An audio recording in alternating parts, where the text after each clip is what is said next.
بسم اللہ الرحمن الرحیم۔ السلام علیکم ورحمۃ اللہ وبرکاتہ۔ دوستو، میں مفتی عبدالوہاب قاسمی ایک بار پھر آپ کی خدمت میں حاضر ہوا ہوں۔ آج کی ویڈیو میں ہم بات کریں گے کہ 15 شعبان کا روزہ رکھنا ثابت ہے یا نہیں۔ اگر ثابت ہے تو کس حدیث سے ہے، آج ہم اس کے بارے میں آپ لوگوں کو بتانے والے ہیں۔ کچھ بھائیوں کے کوشچن تھے کہ 15 شعبان کا روزہ ثابت نہیں ہے، لہٰذا ہم یہ روزہ نہیں رکھیں گے۔ ان کا یہ کوشچن ہے، گلیوں میں بات کر رہے تھے تو میں نے سنا، تو میں نے ان کو کہا کہ نہیں بھائی، 15 شعبان کا روزہ رکھنا یہ اللہ کے نبی صلی اللہ علیہ وسلم سے ثابت ہے، اور اس کے بارے میں پھر ان کو سمجھایا۔ تو وہی ویڈیو آج میں یہاں آپ لوگوں کی خدمت میں پیش کر رہا ہوں، وہی بات، وہی ٹاپک۔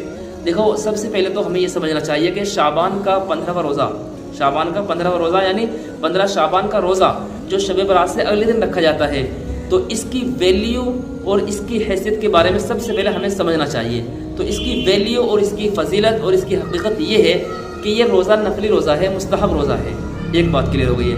تو جب یہ بات کلیئر ہو گئی ہے کہ نفلی روزہ ہے، مستحب روزہ ہے، تو اگر رکھیں گے تو اس کا ثواب ملے گا، بینیفٹ ملے گا۔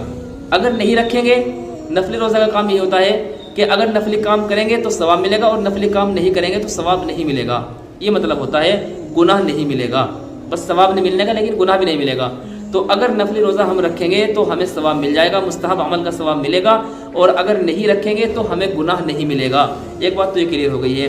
تو جب یہ پتہ چلا کہ یہ نفلی روزہ ہے، تو یہ نفلی روزہ اللہ کے نبی صلی اللہ علیہ وسلم سے ثابت ہے۔ اللہ کے نبی صلی اللہ علیہ وسلم شعبان کی 15ویں دن میں روزہ رکھتے تھے۔ اس کا ثبوت ایک روایت سے ہوتا ہے، ابن ماجہ کی روایت ہے، ان علی بن ابی طالب رضی اللہ تعالی عنہ قال قال رسول اللہ صلی اللہ علیہ وسلم اذا كانت ليلة النصف من شعبان فقوموا ليلها وصوموا نهارها فإن الله ينزل فيها لغروب الشمس إلى سماء الدنيا فيقول ألا من مستغفر فيقول ألا من مستغفر فأغفر له ألا مسترزق فأرزقه ألا مبتلا فأعافيه ألا كذا ألا كذا حتى يطلع الفجر۔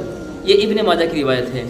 تو اللہ کے نبی صلی اللہ علیہ وسلم سے ثابت بھی ہے کہ اس دن روزہ رکھنا یہ مستحب ہے۔ بات آپ کی سمجھ میں آئی ہوگی۔ معلوم ہوا کہ یہ روزہ رکھنا یہ مستحب ہے، یہ ضروری نہیں ہے۔ اس روایت کا مطلب یہ ہے، اس کا ترجمہ یہ ہے کہ حضرت علی رضی اللہ تعالیٰ عنہ بیان کرتے ہیں، حضرت علی بن ابی طالب رضی اللہ تعالیٰ عنہ بیان کرتے ہیں کہ اللہ کے نبی صلی اللہ علیہ وسلم اس رات میں عبادت کرتے تھے، اور فقوموا لیلہا یعنی اس رات میں عبادت کرتے تھے، وصوموا نہارہا اور اس دن کا روزہ رکھتے تھے۔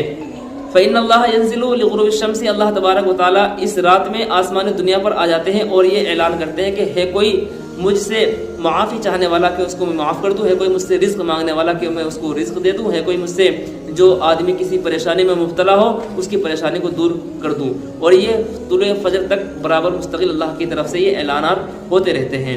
تو یہ بڑی فضیلت ہے، تو اس فضیلت کو ہم اپنے ہاتھ سے نہیں جانے دینا چاہیے۔ ہمیں اس رات میں عبادت کرنی چاہیے اور روزہ بھی رکھنا چاہیے۔ اور یہ روزہ جو رکھنا چاہیے یہ صرف کیا ہے، یہ نفلی روزہ ہے، یہ فرض اور واجب نہیں ہے۔ رکھیں گے تو ثواب ملے گا، نہ رکھیں گے تو اس کو گناہ نہیں ملے گا۔ اور یہ ایام بیز میں سے بھی ہے، یعنی اللہ کے نبی صلی اللہ علیہ وسلم کی جو عادت شریفہ تھی ایام بیز کے روزے رکھنے کی، کہ ہر مہینے کے چاند کے اعتبار سے 13 تاریخ، 14 تاریخ اور 15 تاریخ، تو شعبان کی 15 تاریخ جو یہ ایام بیز میں سے بھی آتی ہے، لہٰذا یہ روزہ رکھنے کا ثبوت ہمیں مل رہا ہے، اس روزہ رکھنے کا ہمیں ثبوت مل رہا ہے۔ ضعیف روایت سے ہی بھلے کیوں نہ ہو، تو ضعیف روایت بھی فضائل میں یہ مستقل ایک اپنی حیثیت رکھے ہوئے ہیں، لہٰذا ہمیں روزہ رکھ لینا چاہیے۔ اور جو روزہ نہیں رکھتے ہیں اور جو روزے دار ہیں جنہوں نے روزہ رکھا ہے، وہ ان بے روزے داروں کو، ان روزہ نہ رکھنے والوں کو لعن طعن نہ کریں کہ آپ نے روزہ کیوں نہیں رکھا۔ تو اگر ہم اس کو زیادہ اہمیت دے دیں گے تو پھر یہی دین کے اندر غلو ہو جائے گا، یہی دین کے اندر کمی اور بیشی ہو جائے گی۔ تو شریعت نے جتنی اس کی ویلیو رکھی ہے اتنی ویلیو ہمیں رکھنی ہے، جتنی حیثیت بتائی ہے اس حیثیت کے مطابق ہمیں رکھنا ہے۔ یعنی نفلی روزے کی اس کی حیثیت ہے، مستحب کی حیثیت ہے، فرض کی اور واجب کی اور ضروری کی حیثیت نہیں ہے، لہٰذا خود رکھیں اور دوسروں کو اس کی تلقین نہ کریں، بس اس کی فضائل بیان کریں۔ اگر ہو سکتا ہے آپ کی فضائل سن کر کے وہ لوگ روزہ رکھنے شروع کر دیں، باقی کسی پر زبردستی کرنا، لعن طعن کرنا نہ رکھنے والوں کو یہ جائز نہیں ہے، یہ پھر گناہ والا عمل ہو جائے گا۔